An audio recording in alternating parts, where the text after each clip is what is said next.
Hi, I want to share a few concepts that have been coming up in these interesting times that we're in, unprecedented.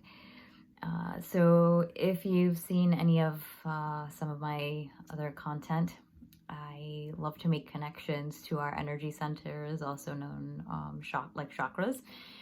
And what I'm noticing is what's happening in my own being and also what I'm seeing collectively. And there are two centers that I'd like to hone in on today.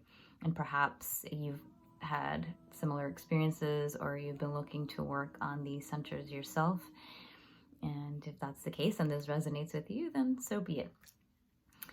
So when we look at our system, we start with what's called the root chakra, the root center, and this is very much our foundation.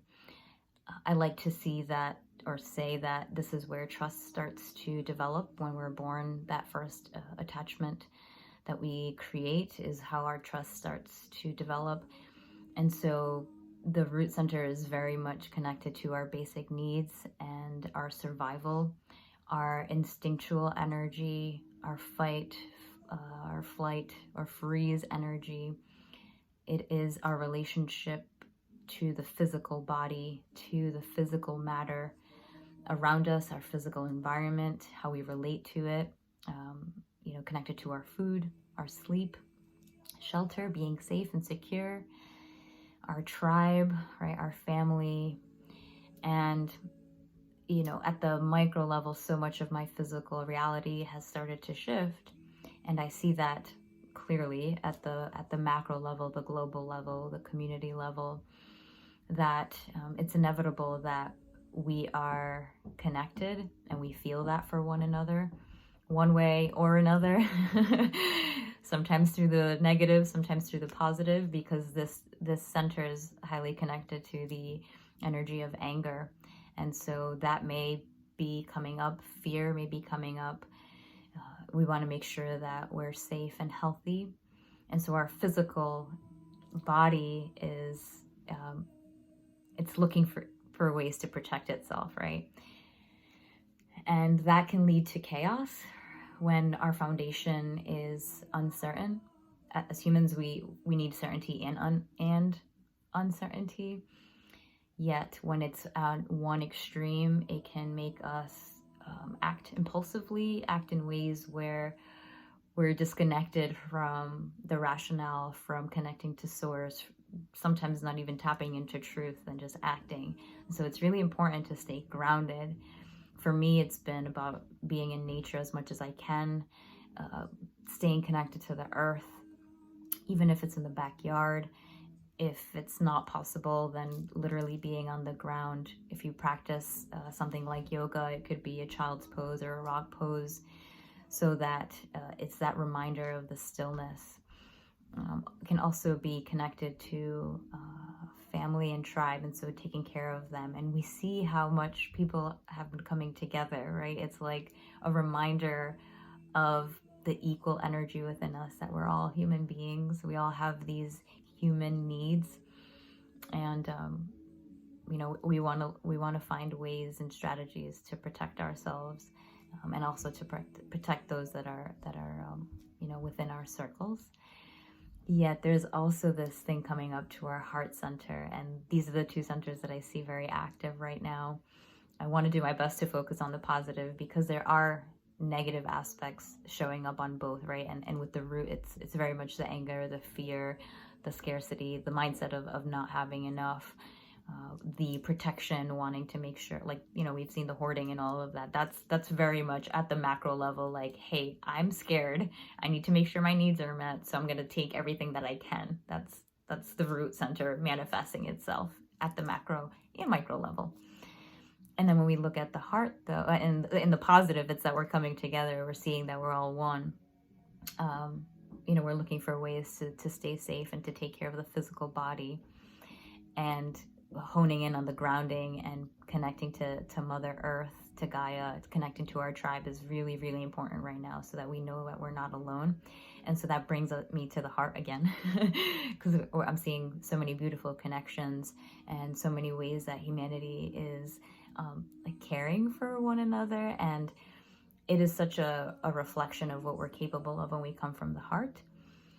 What I've also been feeling is a lot of sadness and grief. And so it comes in like really interesting waves, wave after wave. Literally, that's been my life the past few days. It's like, I am feeling really great today. This is all going to work out. And then it's like 10 minutes later, it's like, oh my goodness, it's all coming to an end. So I'm riding the waves. I'm riding the waves, being truthful right now. It's like, man, this is really, really an interesting time to be alive. I'll just say that.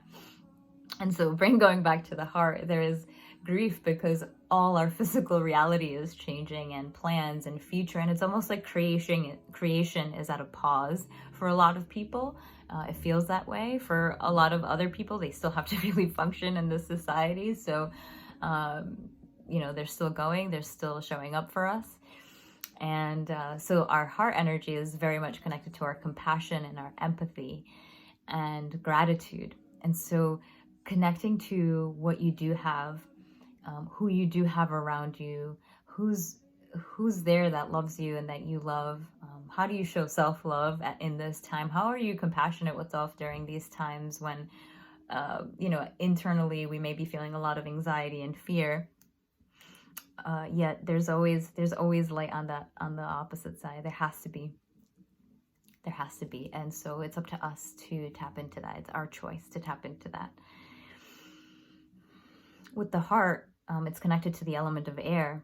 And so breath work is really, really important for the center to expand and to feel whole and complete. It is our filter. It is our treasure. Man, we radiate from here. We literally send radio waves of energy, of information to others from here. So what are you sending? What are you tapping into? What frequency? Keep the frequency high. Keep the vibration high. Remember that you are a being of light, that no matter what adversity comes your way, there's got to be a way out, right? And so keep the faith. Keep your faith. Faith really comes down to trusting and strength.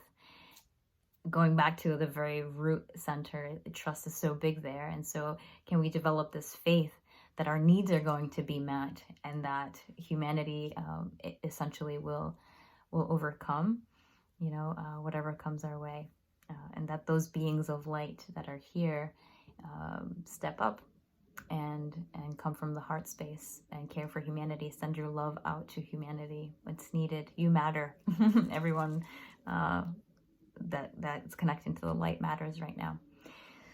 So all of these concepts have been bringing me back to systems. I love patterns. I love making connections.